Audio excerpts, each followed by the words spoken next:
Okay, Buck Buck is a game that's dear to the heart of the Boston Crusaders.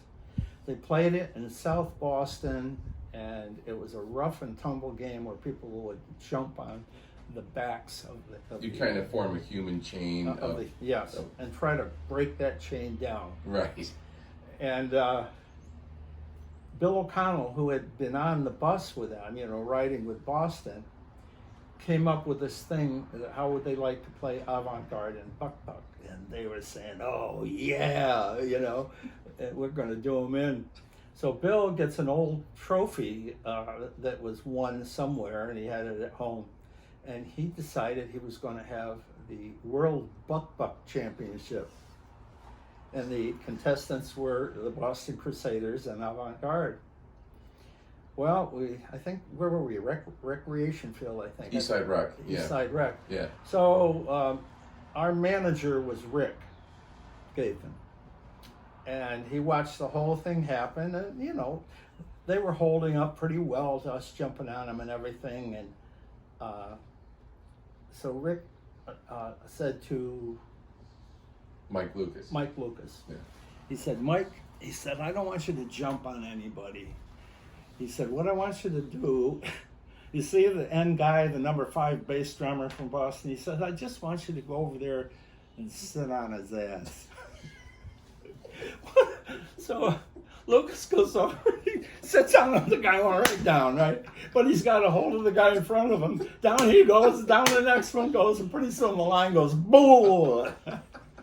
So we're announced as winner of the World Buck Buck title, and we get the trophy and everything. And Bill had to take a lot of grief over that. They said, "Don't you ever do anything again that's going to embarrass our drum and bugle corps," and they blamed it on Bill. For losing Buck Buck. Yeah. Wow. Yeah. Well, anyway, we were in a rubber bowl or someplace, I forget. And Bill was telling me that back in high school, he was the fastest 50-yard runner or whatever. And I said, I took a look at Bill. I said, "I don't know about this." So I said, "I'll race you." And I was like the worst runner in school. I couldn't run to save my neck. I think if I got in trouble and the police chased me, I'd say, "Here I am, come get me." So we get down on the 50-yard line, and Boston's there, and our corps there, and they say, "Ready, set, go," and we're booking and booking and booking, almost side by side, and finally I said, "This isn't going to happen," and I roared, and I went over that line first, and so I won, and our corps is all cheering and everything like that. And so Bill gets on their bus to leave with the Boston guys, and they pummel him.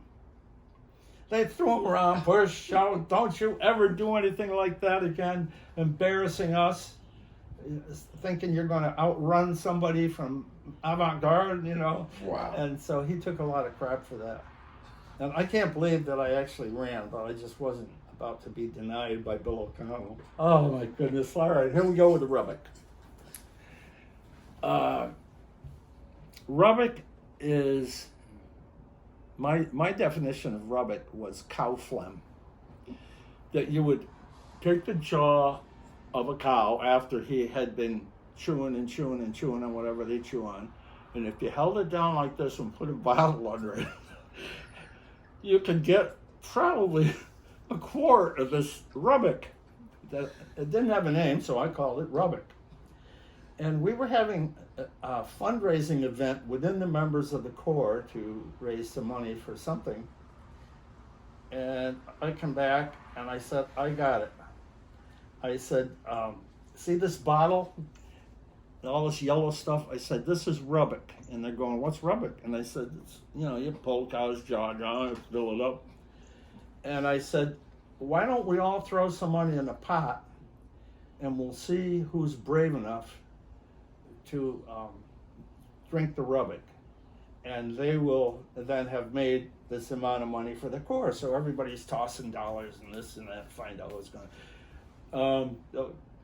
Mike Lucas, who was in the Corps at the time, he went to the CrossFit. He said, "I'll drink it." So he takes the bottle of Rubick, thinking it's cow phlegm, And man, he just goes for it. It's running down his cheeks and his chin, all down. And he gets about half of it down, and somebody looks at him and says, "Give me that, I'll drink some of that." And so next thing you know, four or five guys are drinking this Rubick. Well, what it really was a Jewish food that you can buy in the supermarket that has all this grass and stuff in it, and it's called shav, SCHAV. So I bought a big jug of that, and I poured it in the bottle, and put the top on it, and I made a sign that said Rubick. The two girls in the color guard are going, oh. So that's the story of Rubick. But there's a sequel. Kaiser says to me, "What are you going to do to raise money for the next event?" I said, "We're going to put live goldfish in water and see if there's anybody that will be willing to drink the live goldfish." I did that at college. I had 2 of them in my beer, and I drank it down. So he says, "You're going to have these kids go home and tell them that the corps director made them swallow live animals." He says, Kaiser says, "No, you're not." I said, "When I think about it, I think you're right, Jerry."